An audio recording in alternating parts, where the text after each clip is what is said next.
안녕하세요. 대만 살던 아저씨입니다. 누구나 꿈을 꿉니다. 꿈이 주는 정보는 무엇일까요? 꿈이 차지하는 정도는 개개인의 삶마다 차이가 있습니다. 악몽에 자주 시달려 두려움과 불안을 느끼는 사람이 있는가 하면 다채로운 꿈을 즐기며 꿈에서 깨어나길 아쉬워하는 사람도 있습니다. 또 어떤 사람은 꿈에서 다른 시공간을 체험하고 특이功能을 갖게 되어 미래를 예측하기도 합니다. 꿈을 왜 꾸는 걸까요? 프로이트의 꿈에 대한 인식은 꿈은 무의식적 욕망과 어린 시절 충족되지 않은 욕망이 위장된 만족이라고 믿었습니다. 그러나 현실의 많은 사례들은 꿈에 대한 프로이트의 해석을 뒤집기에 충분합니다. 이번에는 꿈과 외계 생명체의 유전자를 이해할 수 있는 몇 가지 징조에 관해 이야기하겠습니다.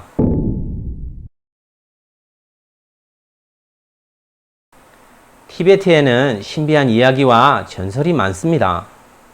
히말라야 아래 숨겨진 지구축인 샴발라와 신산 깡림포치, 그리고 신이 내린 예술가 이야기 등이 있습니다.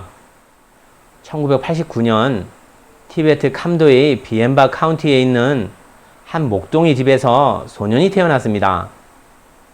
부모님은 그를 스타도지라고 불렀습니다. 9살의 어느 날 스타도지는 풀밭에 누워 멍하니 파란 하늘과 흰 구름을 바라보았습니다. 그런데 혼란스러운 광경이 갑자기 눈앞에 펼쳐졌습니다.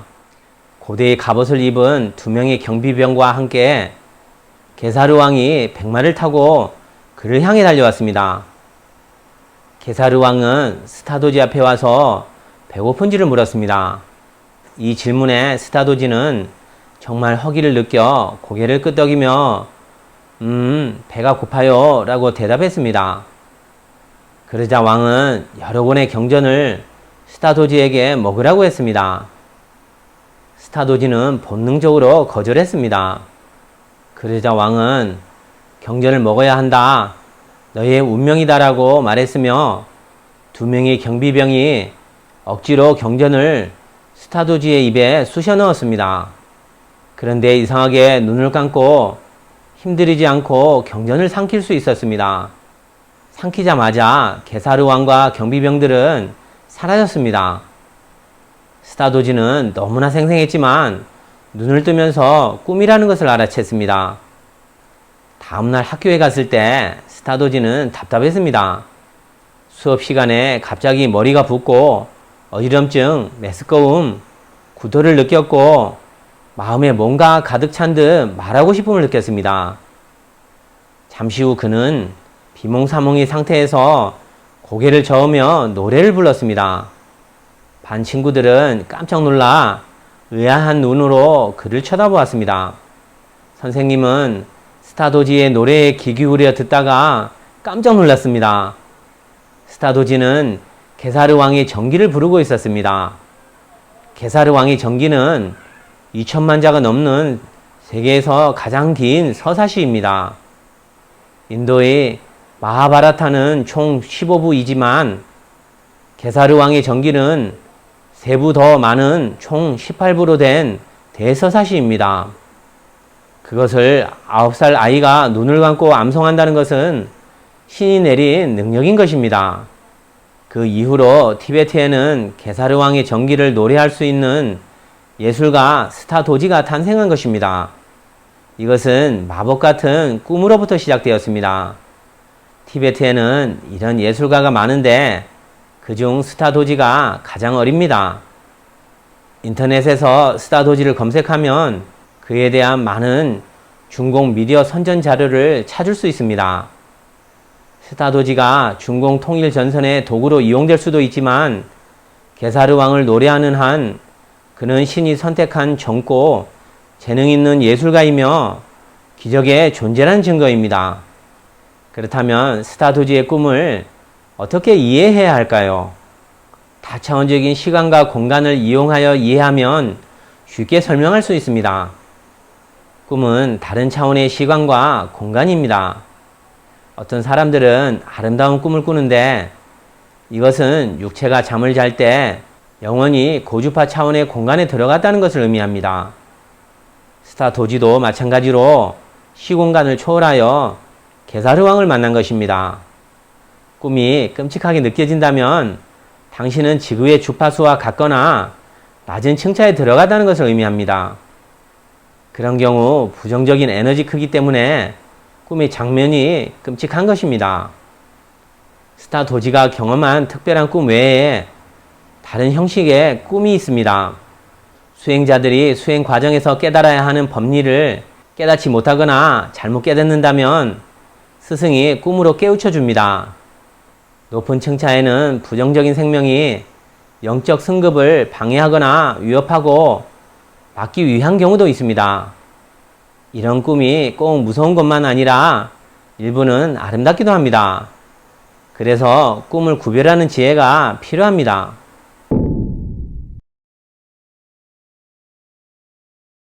스타 도지처럼 지상의 인간은 환생할 때 실제로 고층 생명에 의해 관리되고 보호받는 것을 느낍니다.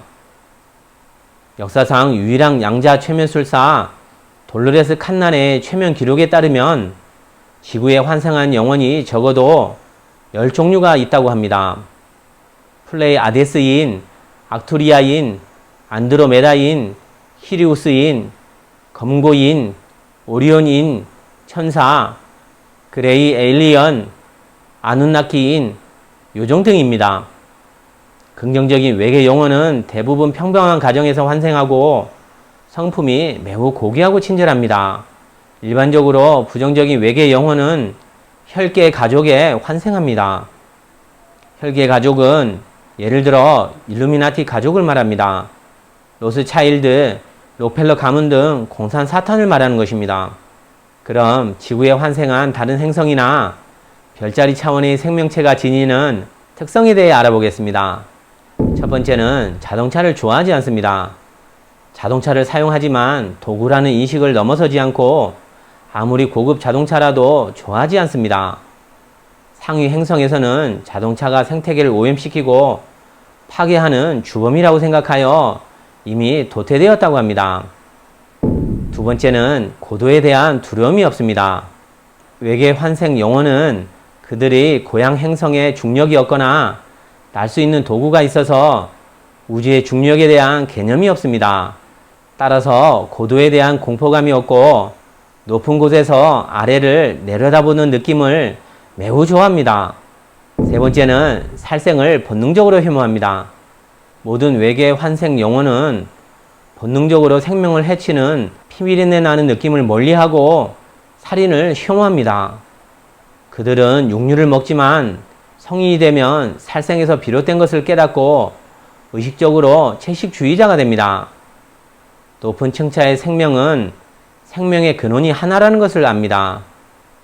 즉, 다른 생명을 고통스럽게 하는 것은 자신의 고통이고 다른 생명을 행복하게 하는 것은 자신에게도 행복이라고 생각합니다. 인간은 아직 생명의 일체성을 모르고 서로를 소중히 여기지 않아 정신적 방면에서는 지구는 저수준 원시 사회일 수밖에 없습니다. 네 번째는 모든 동물에 대한 사랑이 가득합니다. 외계 환생 영혼은 동물을 평등하게 사랑합니다.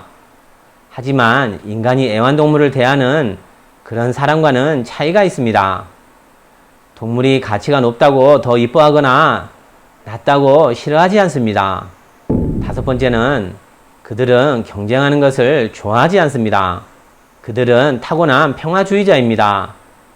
어릴 때부터 형제, 자매, 친구와의 경쟁을 꺼리고 자신을 내세우지 않고 쟁투심이 없습니다. 다른 사람이 원하는 것이 있다면 관대하게 기꺼이 줄 것입니다. 가족들은 흔히 멍청하다고 여길 수도 있습니다. 이것은 외계사회의 특성이며 미덕의 자연스러운 표현이기도 합니다. 고층 생명의 세계에서 모든 영혼은 평등하고 비교하지 않습니다. 모두가 유일무이한 존재입니다.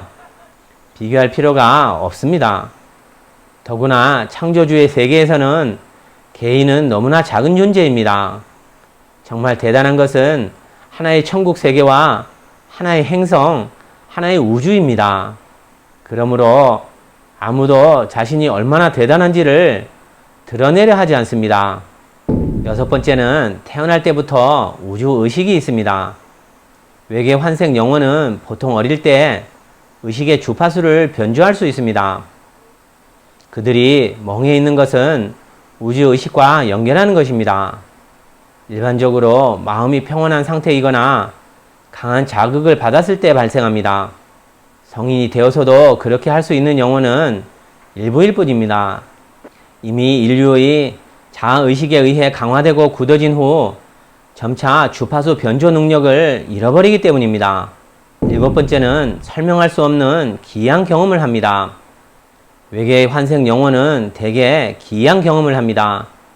그들이 지구에 오게 된 사명을 잊거나 잘못 이해하지 않도록 인상 깊은 경험을 합니다. 또한 자신이 지구와 인류에게 얼마나 중요한지 이해하고 임무를 잘 수행할 수 있도록 강한 책임감을 느끼게 합니다. 그들은 사명이 중대한 만큼 신성한 힘의 보호를 받고 있습니다. 다음은 인간이 가지고 있는 외계인 유전자를 비교해 보도록 하겠습니다.